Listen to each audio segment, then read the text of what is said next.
গাজায় বর্বরতার প্রতিবাদে সোমবার উত্তাল হয়ে ওঠে দেশ। এরই মধ্যে ইসরায়েলি পণ্য বয়কটের নামে বিভিন্ন জেলায় ব্যবসা প্রতিষ্ঠানে হামলা, ভাঙচুর ও লুটপাটে মেতে ওঠে সুযোগ সন্ধানীরা।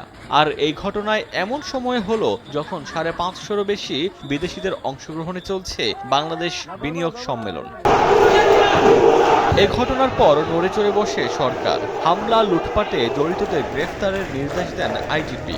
সোমবার রাতে শুরু হয় সাঁড়াশি অভিযান। সিলেট নগরীর বিভিন্ন এলাকায় অভিযান চালিয়ে ১৪ জনকে আটক করা হয়। পুলিশ জানিয়েছে, ভিডিও ফুটেজ দেখে তাদের ধরা হয়েছে। বাকিদের আটক করতে অভিযান চলছে।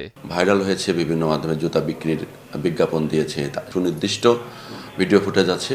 এই যখন মানুষ আমরা দেখে আটক করতে সক্ষম হয়েছে এবং এখন পর্যন্ত আমাদের অভিযান অব্যাহত আছে।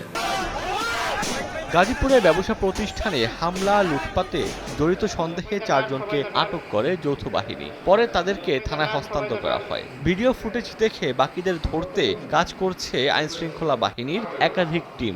একটা প্রতিবাদ মিছিলের নাম করে দেশকে অস্থিতিশীল করার মানুষে কতিপয় দুষ্কৃতিকারী হামলা চালায়। পরবর্তীতে বাংলাদেশ সেনাবাহিনীর টিম এবং গাছা থানার টিম ঘটনাস্থলের সিসিটিভি ক্যামেরা পর্যবেক্ষণ করে এই ঘটনার সাথে সম্পৃক্ত ৪ জনকে গ্রেফতার করেছে।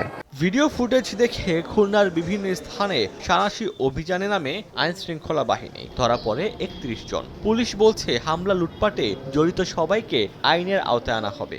এবং আমরা মনে করি যে যারা এখানে লুটপাটে অংশ নিচ্ছে তারা সিম্পলি তাদের পরিচয় হলো দস্যু, তারা চোর, তারা ডাকাত।